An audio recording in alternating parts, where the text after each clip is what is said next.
Willkommen zu Frequent Traveler TV, heute wieder zu der Sky High Talking Runde mit Mario zu meiner linken oder rechten Seite, ich weiß mal nicht, wie das ist. Also wenn ich von hier gucke, ist er links, aber wenn ihr es seht, ist er wahrscheinlich rechts, egal wie es ist. Auf jeden Fall ist Mario neben mir und wir freuen uns, dass er da ist. Wir freuen, dass ihr auch da seid, auf den Wochenrückblick euch wahrscheinlich schon freut, bevor ihr nachher dann, weiß ich gar nicht was, heute ist ja Montag, da gibt es keinen Tatort, oder? Pfingstmontag? Ich weiß es nicht.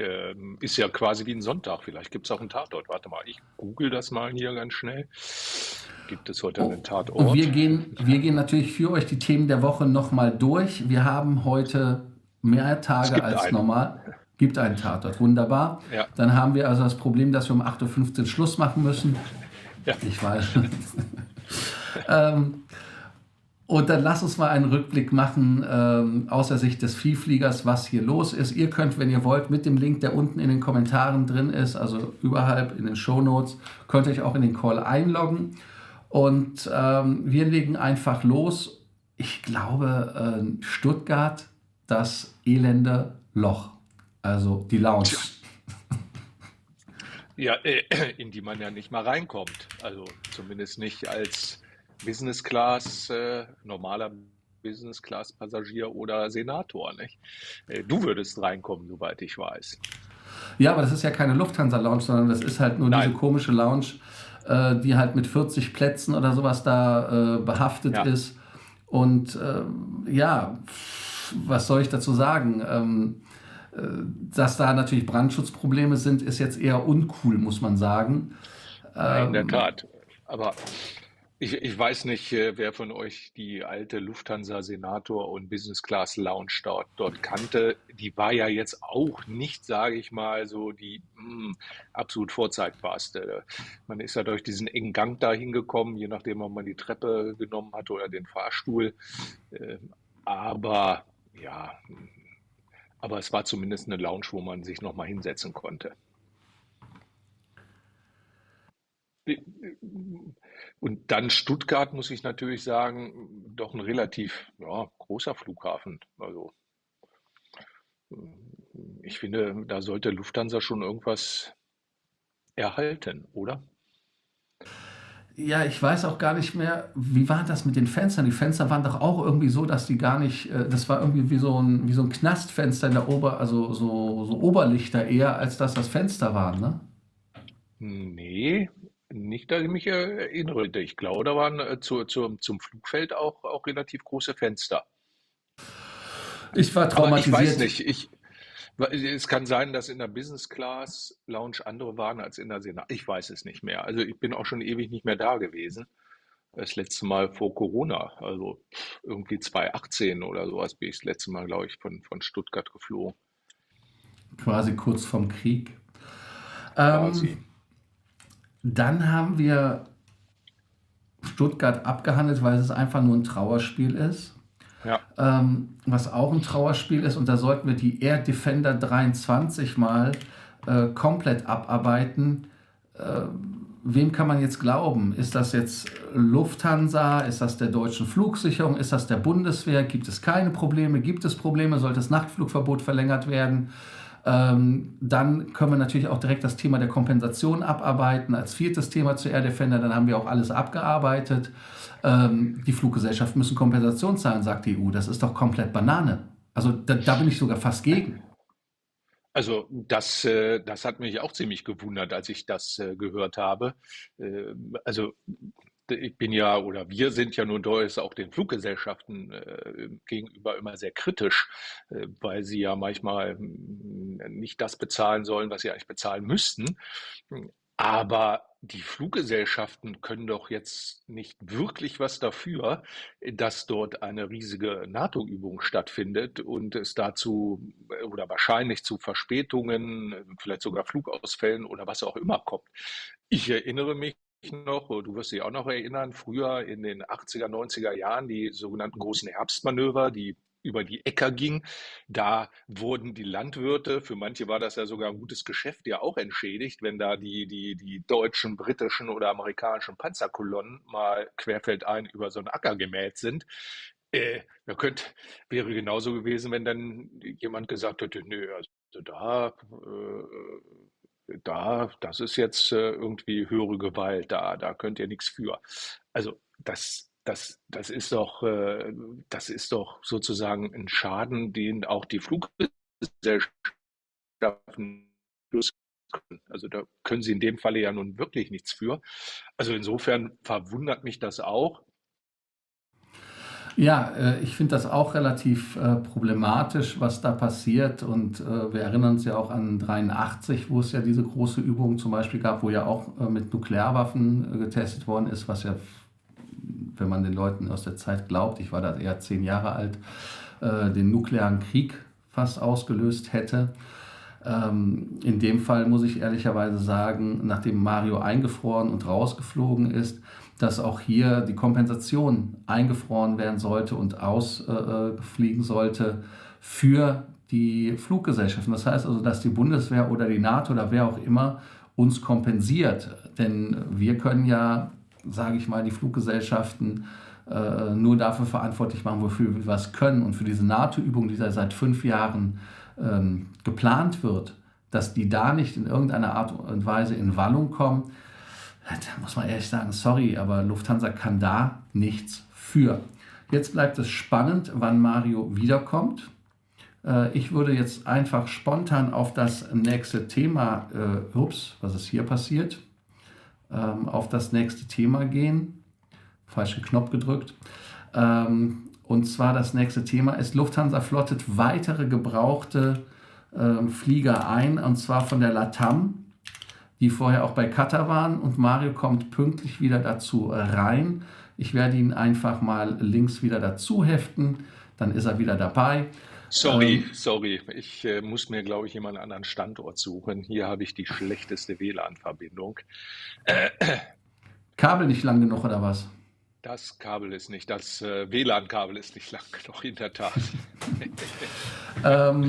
Ich sagte gerade, Lufthansa flottet Flugzeuge ein von LATAM, die vorher da geflogen sind, dann auch irgendwie bei Qatar waren. Lufthansa wird ja zu so einer Resterampe, wenn man ehrlich ist. Ne? Also die kaufen alles links und rechts, was nicht bei 3 von der Räder ist. Oder, ja, also weiß auch nicht, wie man das jetzt beim Flugzeug nennt. Gekauft ist. Tja, also auf der anderen Seite zeigt es ja, dass man bei der Lufthansa scheinbar sehr optimistisch ist, was die Zukunft angeht. Und wir wissen ja, Flugpreise steigen, weil das Angebot gar nicht groß genug ist wie die Nachfrage. Und ja, im Grunde etwas, was wir jede Woche sagen. Boeing kommt nicht mit den 777 voran.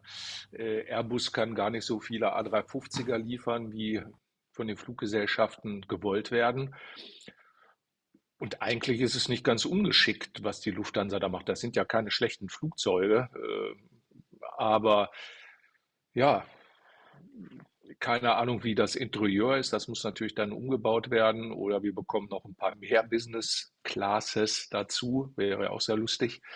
Aber ja, um die Flottenerneuerung voranzutreiben, ist das sicherlich nicht verkehrt.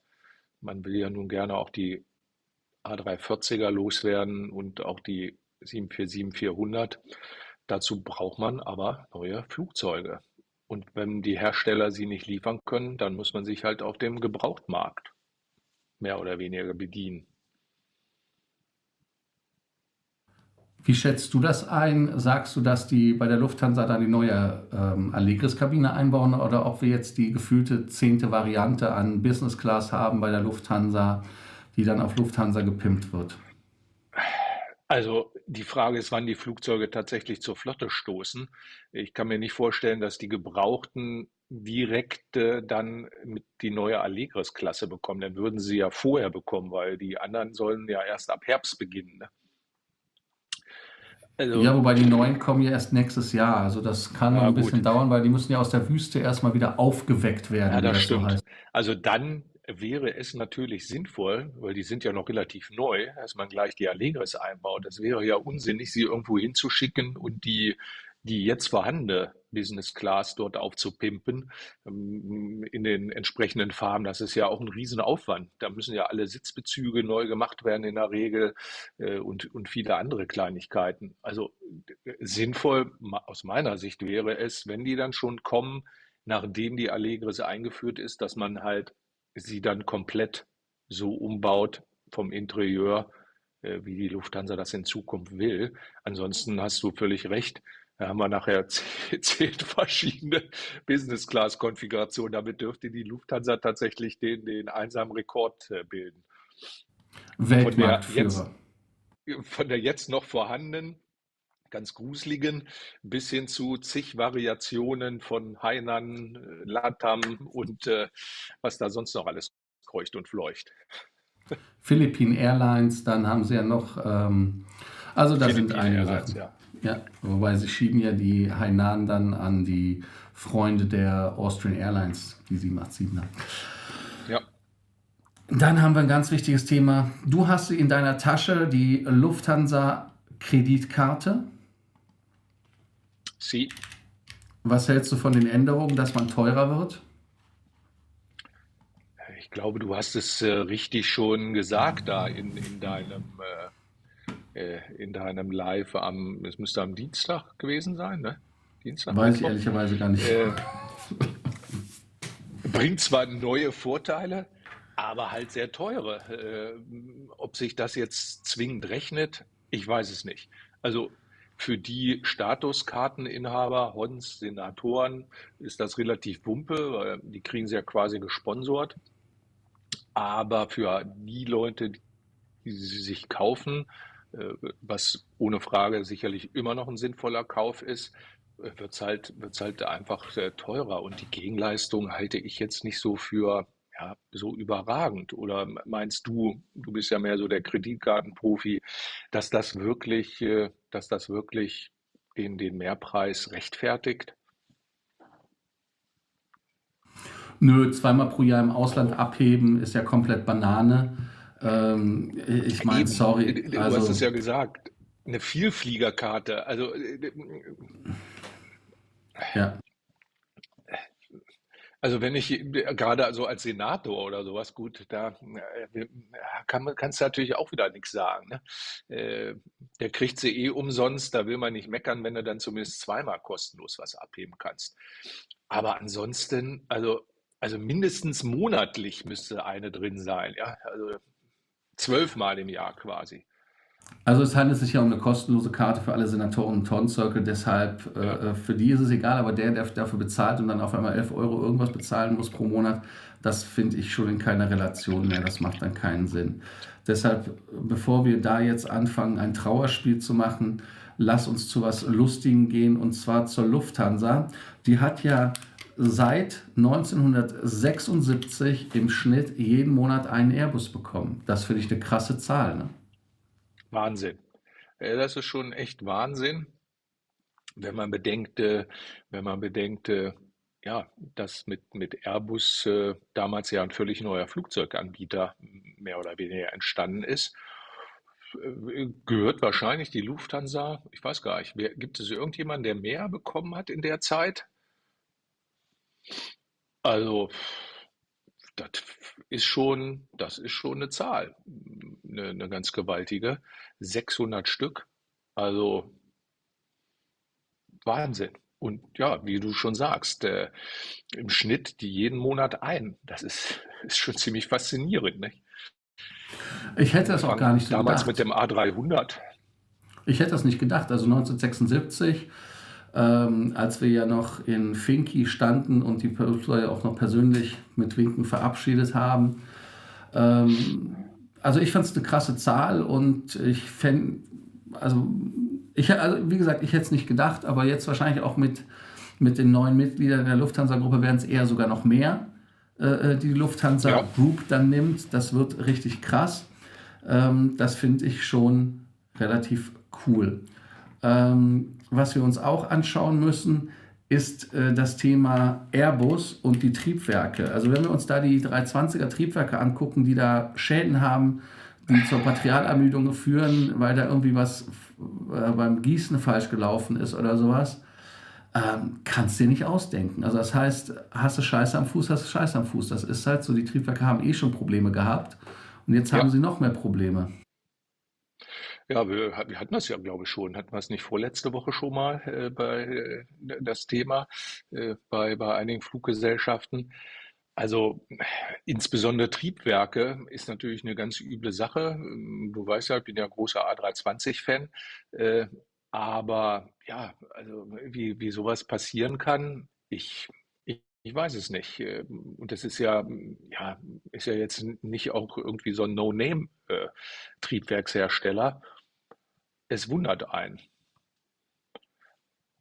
Und ich bin gespannt, wie lange das anhält, ne? Weil die Flugzeuge werden ja auch gebraucht. Also es ist ja nicht so, dass man sagen kann, ach Gott, dann stellen wir die erstmal alle ab, scheiße auf die Triebwerke. Nein, um Gottes Willen. Es wird im Grunde jedes Muster mehr als nötig gebraucht und insofern ist das natürlich eine ganz üble Angelegenheit.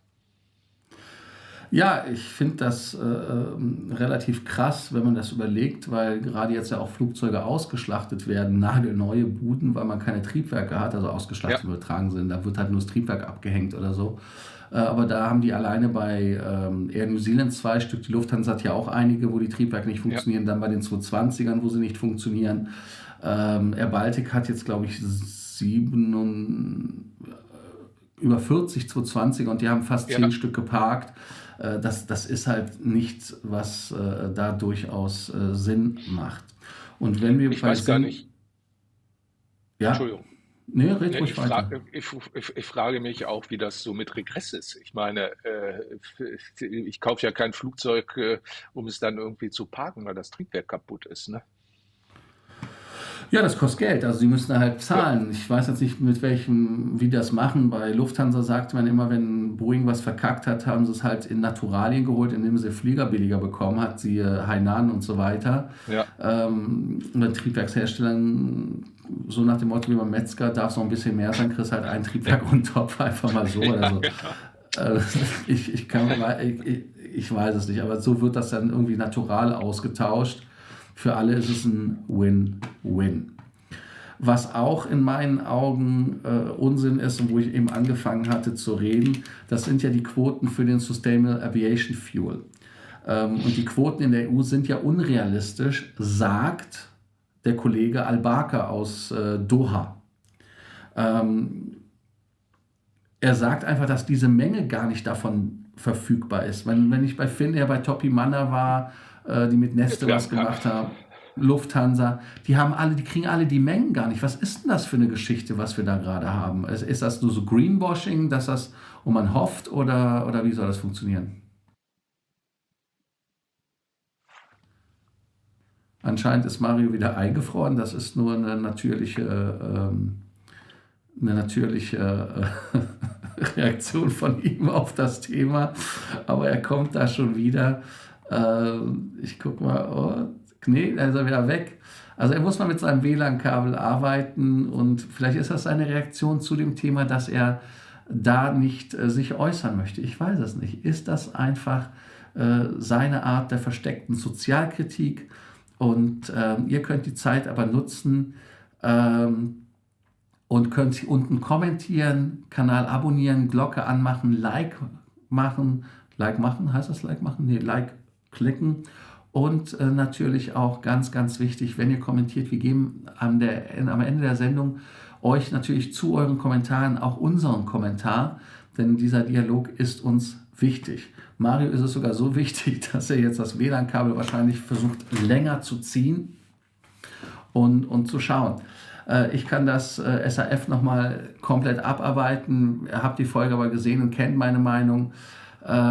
Ich glaube einfach, dass Aviation nie nachhaltig sein kann, dass das halt immer ein Trade-off ist und dass man halt in der Aviation dieses leider ja, als Nebenprodukt hinnehmen muss, dass es nicht nachhaltig ist, weil es ja völkerverbindend ist und wir haben so lange Frieden gehabt, weil wir einfach in der Weltgeschichte fliegen.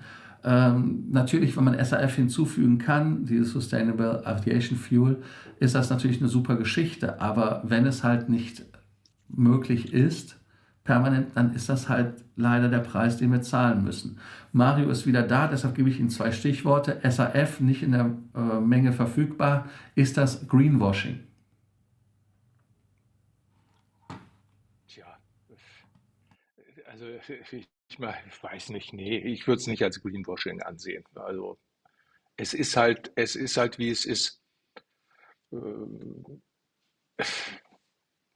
Wenn es mehr nicht gibt, dann gibt es halt nicht mehr. Ja, das heißt aber, dass Fliegen halt nie nachhaltig werden kann, ne?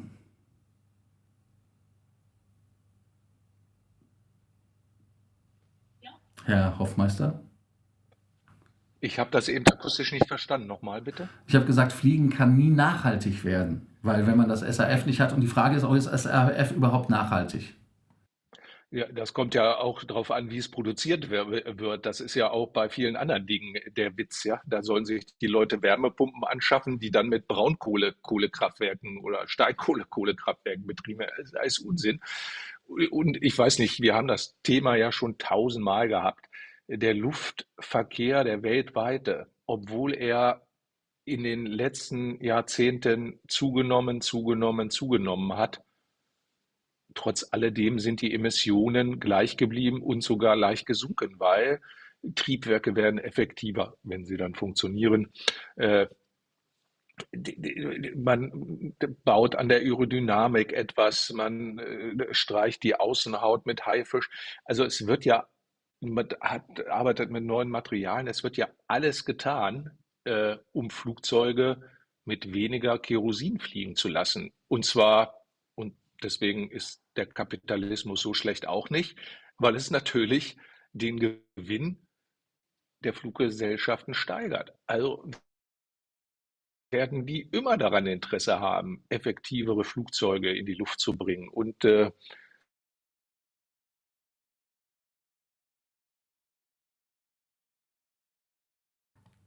Und das WLAN-Kabel ist wieder zu kurz. Aber wir haben ja Marius Meinung dazu gehört. Insofern können wir dann auch direkt zum nächsten Thema gehen, was ich auch relativ cool finde.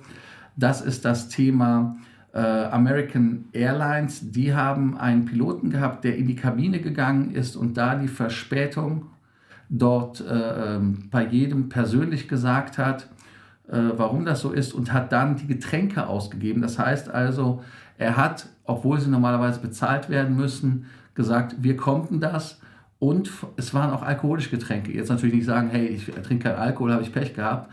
Aber ich finde den Move relativ nice, der da gemacht worden ist, dass der Pilot da dann auf dem Flug alles ausgegeben hat. Ich fand das ja auch cool, dass zum Beispiel auf dem Flug dort Pizza ausgegeben worden sind auf einem anderen Flug. Ich glaube, Mario hat mir gerade per WhatsApp geschrieben. Da gucken wir einfach. Nein, nein, das war nicht Mario, war eine andere Nachricht. Da gucken wir mal, wo er ist. Ich verstehe das gar nicht. Sein Bild ist schwarz, ihr seht das. Hoffen wir, dass er wiederkommt und dass er uns was zum Thema ITER sagen kann. Aber sein Bild ist noch immer schwarz. Also irgendwas ist mit seinem WLAN-Kabel im Argen. Da ist es. Add left, ihr seht es ist schwarz wie die Nacht auf meiner rechten Seite von euch aus links gesehen. Jetzt, wo ich es im Kontrollbildschirm sehen kann, kann ich es auch richtig sagen. Schade eigentlich. Ein wichtiges Thema diese Woche war halt wirklich das Thema Lufthansa-Vertrag mit der ITA. Und da ist es so, dass bei der ITA Mario kommt schon wieder schwarz rein. Ich weiß gar nicht, warum er schwarz reinkommt. Naja, egal. Ist es bei der ITA so, dass der Vertrag jetzt steht und dass man das in verschiedenen Schritten machen möchte mit der ITA. Jetzt hat Mario geschrieben, er versucht wieder reinzukommen, dass man jetzt im ersten Schritt die 41% übernimmt, da auch ein paar Millionen für zahlt, dann den Rest bekommt, aber 5 bis 10% bleiben halt beim italienischen Staat. Das ist so die erste Stufe. Mit der zweiten Stufe für den Rest zu kaufen, wenn man in Gewinn kommt, innerhalb bis 2025, wenn ich das richtig rekapituliere. Und es gibt auch eine Ausstiegsklausel logischerweise, weil die Lufthansa sagt, hey, wir wollen da nicht irgendwie reinkommen und das Problem irgendwie in irgendeiner Art und Weise haben, dass wir das am Bein haben, wenn wir es nicht haben wollen. Verständlich. Und man geht auch natürlich als erstes an Lufthansa Miles More ran, indem man die italienische Volare löscht. Ich weiß gar nicht, warum Mario immer wieder nur als schwarzes Bild reinkommt. Da ist er wieder mit richtig Bild. Eben warst du immer nur schwarz da, Herr Hoffmeister. Ja, Ich, ich musste ich zwei weiß es Themen, nicht. Sehr ich, merkwürdig. ich musste zwei Themen alleine machen. Das eine war American Airlines, der Pilot gibt alle Getränke auf dem Flug aus für eine Das Flugverspätung. schon wieder hier. Ja. Und dann das andere Thema ist, wo ich jetzt dran war, ITA-Vertrag steht mit Lufthansa und die 3 Schritte, was Lufthansa macht und vor allem auch, dass aus dem Volare wird Lufthansa Miles More. Logischerweise. Ne? Herr Hoffmeister, wir haben hier ein... Ja, ich verstehe dich wieder. Gut. Nein, und zwar das... Heute ist ja wirklich der Wurm drin. Ja. WLAN, kauft ihr ein längeres WLAN-Kabel, das wird uns nichts. Wir können ja auch zum Ja, es Beispiel, geht nicht anders. ihr könnt unten einen Superchat machen und könnt damit Geld spenden, damit Mario ein längeres WLAN-Kabel kaufen kann. Macht einen Superchat, Das wäre nicht schlecht, glaube ich. dass Mario da dann aus seiner Misere befreit wird. Findest du es schade, dass das Volare-Programm von ITA eingestampft wird zugunsten von Lufthansa Miles More und dass Rom quasi das südlichste Drehkreuz der Lufthansa ist, mit Afrika, Südamerika-Anbindung, aber auch Asien zum Beispiel? Eigentlich ist das ja folgerichtig. Also erstmal muss die ITA, Alitalia, wie auch immer sie in Zukunft heißen wird, da haben wir überhaupt noch gar nichts von gehört. Hat Herr Spohr schon gesagt, ob es bei ITA bleibt oder ob man doch Alitalia wieder nimmt? Aber egal. Nein, dass man sie aus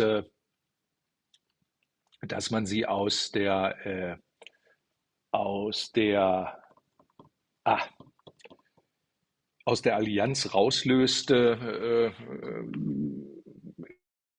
und natürlich in die Starlines rüberholt und damit natürlich auch Miles More macht, wie alle anderen Lufthansa-Partner.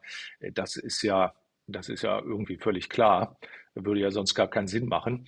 Man kann nur in deinem Sinne hoffen, dass die späteren ITA-Launches so bleiben, wie sie sind, damit du auch immer deine Pizza oder Pasta bekommst. Äh, Das ist ja, ist ja ganz wichtig, aber na klar bleiben die nicht bei SkyTeam. Und ja, Miles More bietet sich dann natürlich an. Und dass man Mailand nicht als Drehkreuz nimmt, sondern Rom, finde ich, ist auch folgerichtig. Denn insbesondere die Entfernung Mailand-Zürich, die ist einfach, ja, die ist einfach viel zu nah dran. Ne? Und insofern bietet Rom natürlich, gerade was die Verbindung nach Südamerika, Afrika oder gegebenenfalls auch Asien angeht, natürlich schon deutliche Vorteile. Nur von Rom, glaube ich, um nochmal über Asien hinauszukommen, so weit südlich und östlich liegt es dann leider auch nicht, um zum Beispiel Direktverbindungen nach Australien dort anzubieten. Da müsste man dann noch ein bisschen weiter nach Osten, zumindest mit Nö. den heutigen Fliegern. Ja, aber wenn du die Freunde Von von, äh, Qantas. von Qantas mit dem Project Sunrise Ja, siehst, die fliegen ja quasi solche Strecken schon. das ist Ähm, richtig.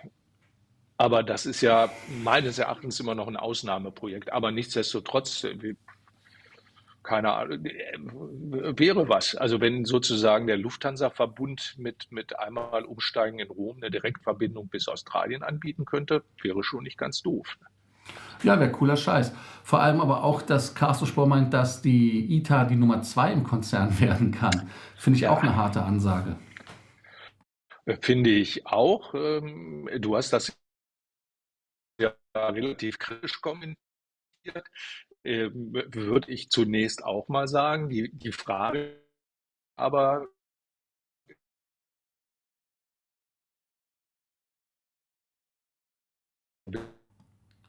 da ordentlich, Wie- naja, dann wäre es ja in Zukunft, dass da Ja, wir hören den Herrn Hoffmeister leider nicht. Er ist wieder eingefroren.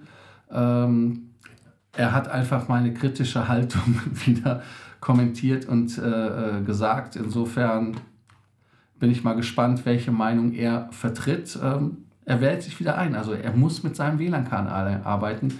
Ihr müsst jetzt wirklich unten Superchats machen, damit Mario Geld hat, sich ein Kabel zu kaufen. Also ich weiß jetzt gar nicht, woran das bei ihm scheitert, dass er da solche Verbindungen hat, weil die letzten Male war es ja zwar teilweise auch nicht prickelig, aber es fusionierte zumindest. Jetzt ist das Bild wieder schwarz. Gucken wir mal, ob er jetzt auch schwarz bleibt. Ne, da ist er. Da ist er. Also, heute ist ja nun mal mega nervig. Sorry. Also, woran das liegt, weiß ich auch nicht.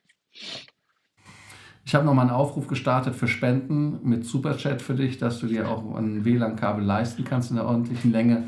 Ja, Aber nun gut, schauen wir mal, was da ist. Vielleicht ist der Nachbar am Funken mit 500 Watt oder der Grill draußen, der stört. kann Wir wissen sein, es ja. nicht. Wir wissen es nicht. Also die Nummer 3, da wolltest du ja noch was zu sagen. Ne, Quatsch, die Nummer 2 im Konzern in 3 Schritten, sagt Carsten Spohr der ITA voraus. Tja, wie gesagt, ich halte das im Moment auch eher für unrealistisch, aber wenn man doch so viel in den italienischen Markt hineininterpretiert, vielleicht hat er einen großen Plan. Also möglich ist alles. Schauen wir mal. Wir haben ja übrigens dann schon wieder eine neue Business Class, fällt mir ein. Ne? Die neuen A330 Neo der ITA haben durchaus eine sehr schicke Business Class, aber wieder eine vollkommen andere. Äh, also bei Lufthansa oder in der Lufthansa-Gruppe wird es dann sehr lustig. Ja, das war ja eine dieser Geschichten, wo Lufthansa sagte, wir haben Synergieeffekte, weil wir alle die Flugzeuge zusammenkaufen. Das machen sie ja mittlerweile auch. Aber Ja, dann sollten ja auch die Sitze überall in der Familie sein. Und das hat ja nicht wirklich geklappt, wenn man ehrlich ist. Da muss man leider sagen, das war wohl ein Satz mit X. Was tja, auch eine krasse Nummer ist, Ryanair soll auf 800 Flugzeuge wachsen, relativ kurze Zeit. United soll um 430 Flugzeuge wachsen. Der Türke Wahnsinn. will auch auf 800 Flugzeuge wachsen. Ähm, Wohin wollen die alles fliegen? Tja, eine gute Frage. Also gut, Ryanair wundert mich besonders, nachdem man ja nun gesagt hat, und die haben es ja auch thematisiert, dass man sich quasi aus Deutschland so peu à peu zurückzieht. Äh, Dann müssen ja das zumindest im Rest Europa funktionieren, weil man fliegt ja nur mit 737. Die fliegen ja nur nicht so weit. Ich bin da sehr gespannt, was man noch für Punkt-zu-Punkt-Verbindung dort anbieten will. Ja, bei United ist klar, die Konkurrenz in den USA, die großen drei, American, United und Delta, sind natürlich im ständigen Kampf.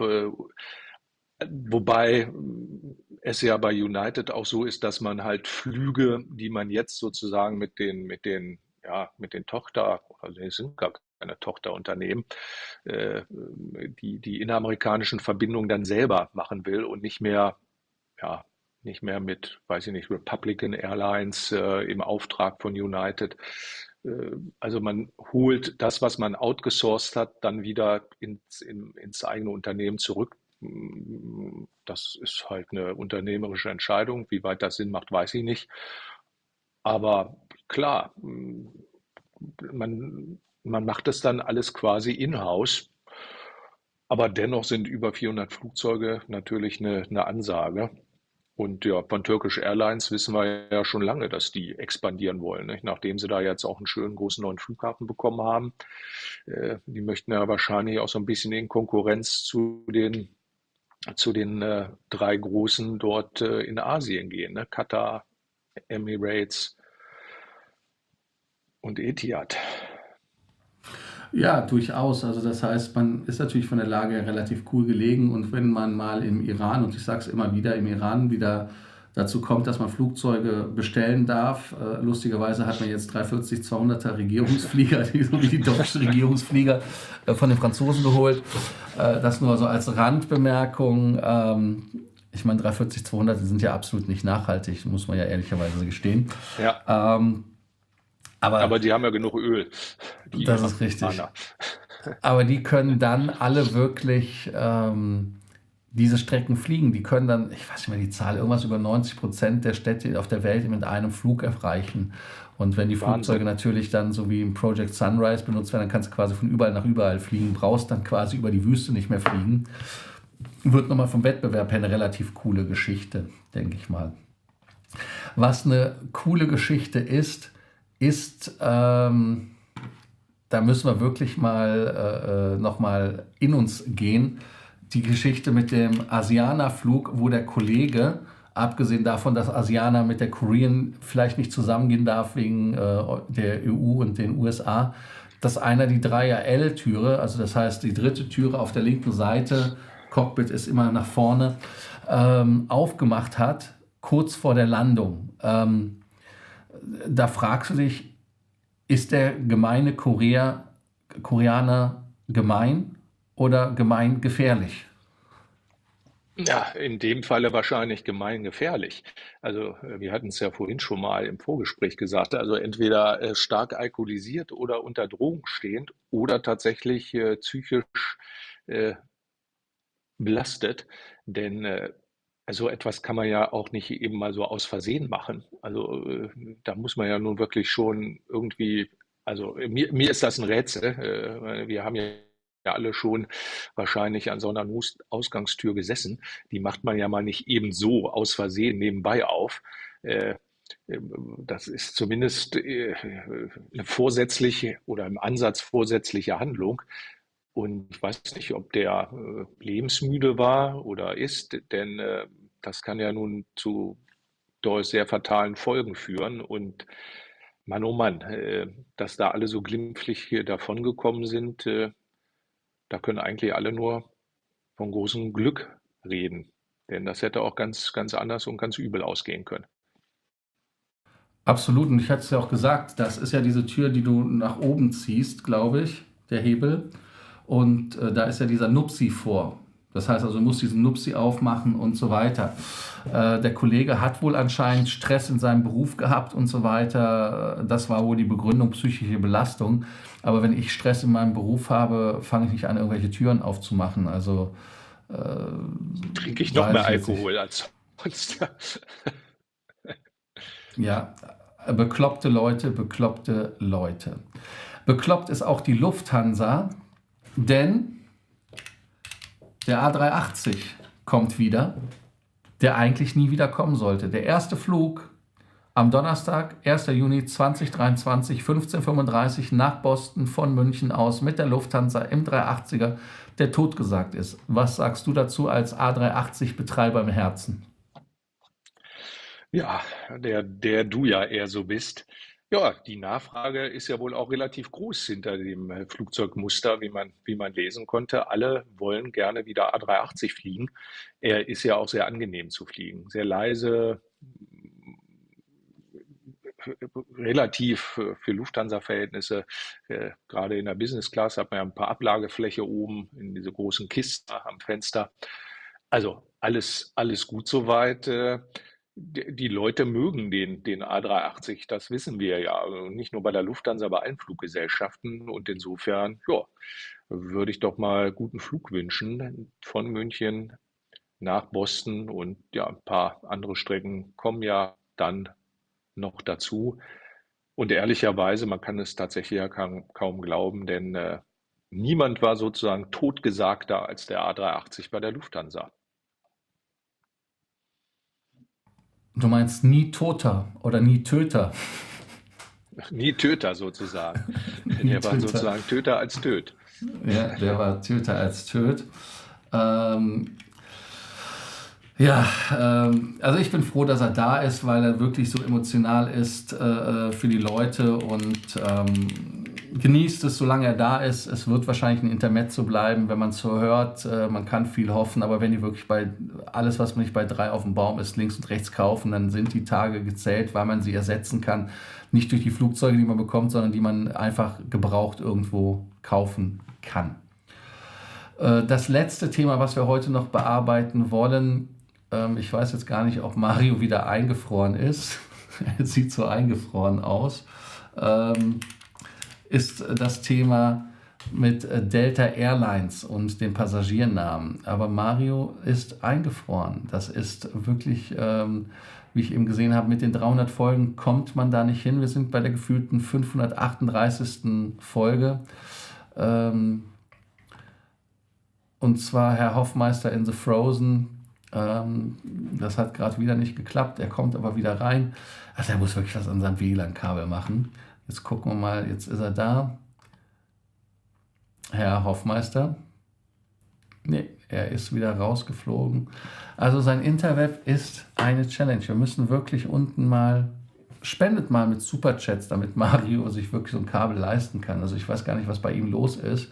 Er sollte vielleicht anstatt im Westflügel mal im Ostflügel sein Büro aufmachen. Vielleicht ist da die Internetverbindung besser. Delta Airlines plant, die Namen der Crew mit Passagieren zu teilen. Da haben wir ja gestern lang und breit drüber gesprochen, dass das nicht wirklich Sinn macht. Und ich weiß auch gar nicht, ob dieses Programm Sinn macht mit diesem Token.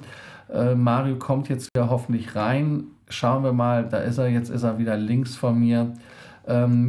Ja, ich habe es jetzt mal mit dem iPad probiert. Das scheint mir irgendwie etwas stabiler zu laufen. Jetzt habt ihr Okay. natürlich hier ein blödes Bild von mir, aber es geht nicht anders. Nee, wir haben aber ein schönes Profil. Wir sehen auch von unten jetzt so sein Kinn mit dem Schatten. Das ist relativ ästhetisch wertvoll. Auch die beiden Lampen an der Seite sind Ja, stilistisch. sehr schön. Ja, das ist großes Kino. Äh, Ganz großes Kino. Was hältst du davon, dass Delta den Passagieren einen Tag vor Abflug die Vornamen zumindest der Flugbegleiterinnen und Flugbegleiter mitteilen will? Ja, überhaupt gar nichts. Was geht das dem schnöden Fluggast an, wie die Flugbegleiter heißen? Nein, du hast es ja selber an dem Tag schon gesagt. Ich halte das für unter ja, bestimmten Dingen, gerade auch was so Stalken angeht, für höchst problematisch.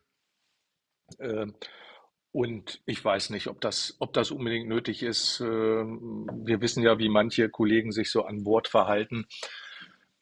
Ich find's nicht gut, aber ja, m- m- muss jede Fluggesellschaft quasi selber wissen, oder? Ich weiß es nicht. Mario findet es nicht gut, ich finde es auch nicht gut. Deshalb lasst uns jetzt nach 43 Minuten Sendung und nach der 84. Folge in einer Trilogie Frozen eure Ja, Kommentare uns anschauen. Gehen wir einfach mal durch. 22 Stück habt ihr. Likes könnt ihr natürlich auch geben. Hallo die Frau Ahlert, hallo der Herr Thomas. Er schreibt an die Vielflieger Süchtels. Frank schreibt Grüße zusammen aus Bremen. Sven, hallo. Moinsen, hallo Matthias, hallo Ronny. Roland schickt einen extra Gruß an Mario. danke. Stadtbär, Hallöchen. Thorsten, Hallöchen.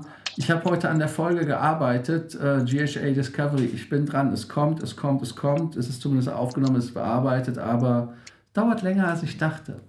Dann Bernhard, die Frau Allert schreibt, dass aktuell wird alles teurer, ohne dass es einen Mehrwert gibt. Deshalb darf auch eine Kreditkarte teurer werden, finde ich. Vielleicht sollte ich die Ja, Kanalmitgliedschaft vom Preis erhöhen, Frau Allert. ja, ja, das denke ich ja auch. Also, weiß nicht. Also natürlich kann das sein, aber es muss vor allen Dingen nicht sein. Ne? Kann, kann, kann tut natürlich alles, aber ja, aber müssen nicht, ne? Ich glaube einfach, dass dieser Pseudo-Wert, den Pseudo-Value, den man zu der Karte zum Beispiel gibt, der ist ja quasi so, ist ja eine Verarschung. Das ist genauso wie Ja, Finnair, die dir 450 Punkte geben dafür, dass du die Finnair-Karte hast. Das macht doch ja, keinen Sinn. 450 Punkte, die bringen nee, dir nichts, kein Status, gar nichts. Und dann absolut. lieber nicht machen. Also wenn man kniepig ist oder auch bei der Lufthansa, die dann irgendwie 1000 Punkte gegeben haben, Horn-Circle für irgendeinen Quatsch. Ja, sorry, aber bei 600.000 Punkten, die du brauchst, sind 1000 Punkte nicht. Bist du am Abbauen? Bist du am Umziehen? Nee, ich versuche das Licht hier, aber es geht nicht. Ja, Ah, dann muss es so weitergehen. ja, das ist okay so. So, dann geht es weiter.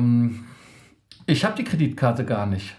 Ich habe amerikanische Kreditkarten, weil ich heute wieder etwas festgestellt habe. In einer amerikanischen Kreditkarte kriege ich 5 Punkte. Membership Rewards Punkte für Umsatz bei der Fluggesellschaft direkt. 5. 5. Wie viel kriegst du in Deutschland? Ein. Heißt also, die amerikanischen Kreditkarten Oder haben einen halben. ja gut, bei Lufthansa hast du einen halben, aber bei Membership Rewards, bei American Express ist halt einer. Ach so, ja Ähm, gut. da fahre ich wesentlich besser und ich erschrecke mich. Ich habe auch festgestellt, ich habe ja so eine App, mit dem ich alles tracke. Ich habe angeblich 30.000 Dollar in Punkten. Schrei ich mal Hurra, ne? Ui, Ja, ja, das ist ein anständiges Sümmchen, würde ich sagen. richtig. Bei der Sparkasse im Minus, aber auf mein Konto weit im Plus und ganz weit vorne. So soll das sein. Da müssen wir einmal danken. Thorsten ist Mitglied geworden. Da muss ich ein Sehr gut. Lob, Anerkennung und Respekt zollen. Danke dafür. Ich arbeite an der Folge, nur für dich. Und wir haben auch bald Kanalchat. Guck, dass du in die WhatsApp-Gruppe reinkommst. Mario ist da auch. Und dann können wir das Ganze Sie, sehen. Also, seid wie Thorsten, werdet Kanalmitglied. Ähm, Dann hast du noch einen Hinweis bekommen, ob deine IT bei der deutschen, ne Quatsch, nicht bei der deutschen BA, bei der British Airways ja, das könnte gehostet wird. sein. Und der Die sind Frank ja nicht so sagt, erfolgreich. nee, die haben da ein Problem. Und Frank sagt, heute gibt es Frozen Mario Teil 1 bis 300, Binge-Watching. Ähm, Ja, nächstes Mal mache ich es an einem anderen Standort. Da haben wir dann bessere Verbindung. Ronny hofft auf die Verbindung von Rom nach Male oder nach Perth. Das wären so seine Träume. Wäre natürlich auch cool. Thomas sagt Absolut. Ryanair und Ryanair U, also wahrscheinlich United. Hm. Dann Matthias, bei so vielen Flugzeugbestellungen von den verschiedenen Airlines, wann sollen die denn alle geliefert werden? Ich glaube bis 39, also das sollen auch einige natürlich ersetzt werden. Das ist so eine lange Zahl. Ja, Stadtbär findet das super, das ITA zu Miles and More finde ich super. Ich hatte im ersten Moment im Augenwinkel gelesen, ITA zur Mies und More. zu Mies und Moor, ja. Zu Mies und Ja, More. warum nicht, ne? Also für manche ist Miles and More, Meals and More, das ist halt immer alles sehr relativ. Ne? Ja, ja. Außerdem hat Carsten S. zur Gewinnmitnahme durch meinen Anteilsverkauf beigetragen. Vielen Dank dafür. Ich traue dem staatlichen Verbleib der italienischen Regierung nicht. Ähm, Nö, ja, ja, auch nicht. nee, das Aber ist so. nützt ja Oh, nichts, ne? nee. Hast du schon die Heizung abgedreht? Wer ich? Ja, wegen dem WLAN.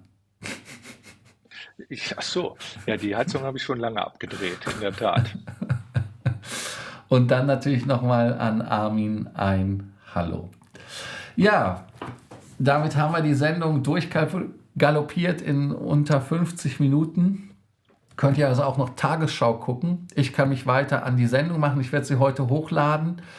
Ich werde übrigens für Kanalmitglieder was ganz Neues machen. Ich werde die Meilen-Highlights, die ich schon habe, und auch den Vorschau auf die, ja, festhalten, Meilen-Schnäppchen für Kanalmitglieder um Punkt 12 Uhr freischalten, um Mitternacht, weil mein Curfew ist ja das Datum.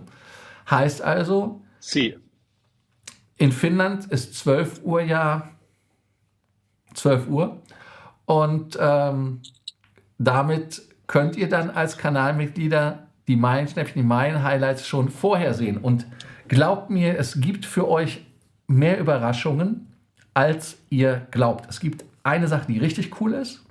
Und es gibt eine andere Sache, die ist noch richtig cooler. Aber ich darf leider nicht sagen, was es ist. Also hier hat Thorsten natürlich den richtigen Zeitpunkt gewählt, Kanalmitglied zu werden. Ja, ich würde auch sagen, eine Kanalmitgliedschaft lohnt sich allerdings immer. Also, denkt dran, ihr wisst als Kanalmitglieder mehr, ihr habt auch einen direkten Draht über den Kanal Chat. Wir haben auch dank Tore, den habe ich heute gar nicht im Chat gesehen, die Italien-Geschichte geplant, die Finnland-Geschichte mit dem Weihnachtsmann geht los. Wir haben ja im Sommer nochmal Weihnachtsgeschichte. Wir haben mit Finnland eine Sonderaktion. Da wird auch was Tolles passieren. Also hier geht richtig was los.